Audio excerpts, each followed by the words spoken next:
People often say history is full of surprises, but nothing would shock our world more than a version of the past where the Ottoman Empire didn't stop at the Middle East or the Balkans, but marched all the way into Russia and actually conquered it. Think about hearing a teacher say the Ottomans defeated Moscow, or seeing a world map where Russia's huge landmass is covered under Ottoman colours. It feels almost unbelievable, yet the smallest shift in strategy or timing could have created a completely different world, one where Russian culture, politics, and global power took a totally different direction under Ottoman control. If you enjoyed the video, don't forget to like, comment, and subscribe for more content. To understand how this alternate history could unfold, we first look at the time when the Ottoman Empire was at its peak. During the 15th and 16th centuries, the empire was strong enough to shake Europe, control the Middle East, and dominate trade routes. The sultans were ambitious leaders with advanced armies, disciplined soldiers, and powerful cannons. Meanwhile, early Russia was not the giant superpower we think of today. It was divided, young, and still trying to unite its people. If the Ottomans had turned their attention north during this period, their chances of success would have been very real.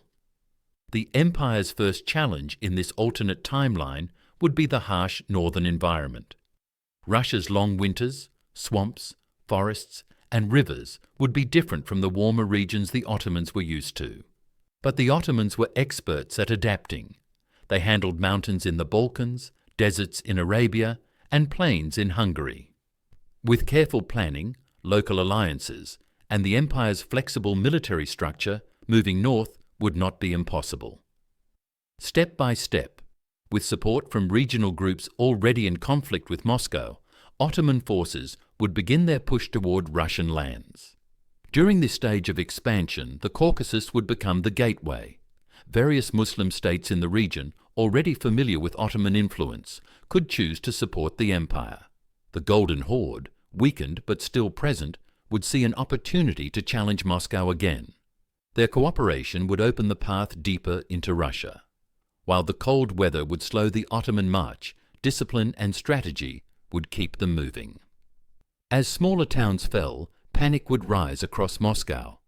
Leaders would debate whether to negotiate or defend the city, but the decision would come too late. The fall of Moscow in this alternate reality would change global history instantly. European nations would stare in disbelief. Spain, France, England, and others would realize that the Ottomans were now not just a southern threat, they were a massive force stretching toward northern Europe. Church leaders would worry deeply about the future of Orthodox Christianity, as Moscow had been a major spiritual center. Without Moscow's independence, the heart of Eastern Christianity would shift elsewhere, possibly to Poland or Hungary, creating an entirely new religious landscape. Inside the conquered territories, the Ottomans would set up their administrative system. Instead of Russian nobles, Ottoman-trained governors would rule. Trade routes would shift toward Istanbul. Local languages would slowly mix, creating a blend of Turkish, Tatar, and Slavic influences.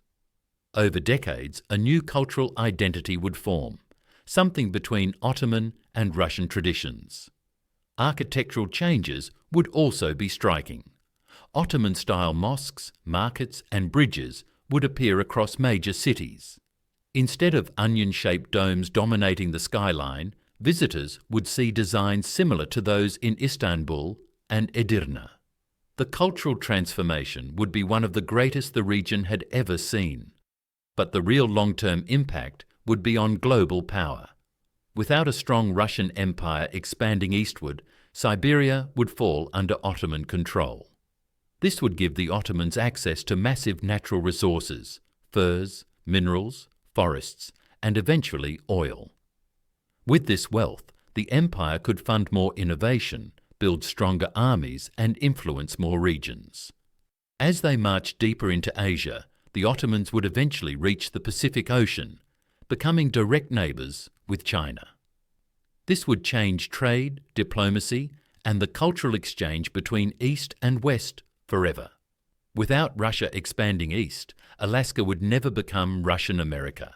Instead, other European powers would compete for that land.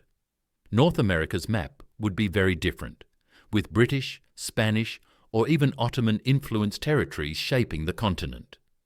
Meanwhile, Europe would face a new balance of power. Countries like Sweden, Poland, Austria, and the German states would all turn their focus toward defending themselves from an empire that now controlled land from North Africa to the northern edge of Asia. The great wars of Europe would unfold differently. Even future leaders like Napoleon would face a different world.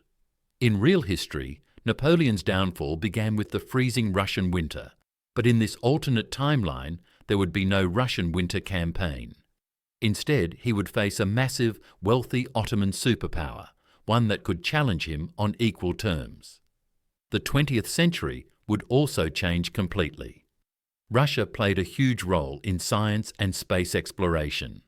The Soviet Union launched the first satellite and the first human into space.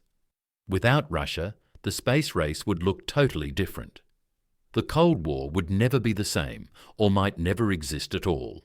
There would be no US-Soviet rivalry, no nuclear standoff, and no Iron Curtain dividing Europe. Perhaps the Ottoman Empire, rich with Siberian resources, would try to modernize and enter the space age. Or maybe another country would rise to fill the role Russia once played. Inside the expanded Ottoman Empire, managing such a large northern territory would be challenging. Harsh winters, local rebellions, and cultural differences would force the empire to evolve. It might create new systems of local government or give more autonomy to northern regions.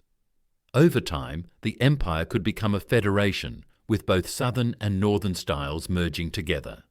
This blend could create new art forms, literature, foods, and scientific discoveries that combine elements from Slavic, Turkish, Middle Eastern, and Asian cultures. Even with all this power, no empire lasts forever. In real history, the Ottomans declined due to corruption, external pressure, and slow modernization. But with Russia under their control, the empire would have more time and resources to reform. They might survive into the modern world as a global power, influencing politics, technology, and culture. Today, people might talk about the Ottoman state the same way they talk about the United States or China. Picture a world where travelling across Eurasia takes you through Ottoman-style regions with Turkish Slavic culture, where Moscow and Istanbul are sister cities, and where global news reports discuss Ottoman elections, Ottoman trade deals, or Ottoman scientific achievements. The global map would be one of the most surprising sights in modern history. This alternate timeline reminds us how easily history can change. One decision, one battle, or one shift in direction could reshape hundreds of years. The world we know today exists only because certain events happened the way they did, but it could all have been different.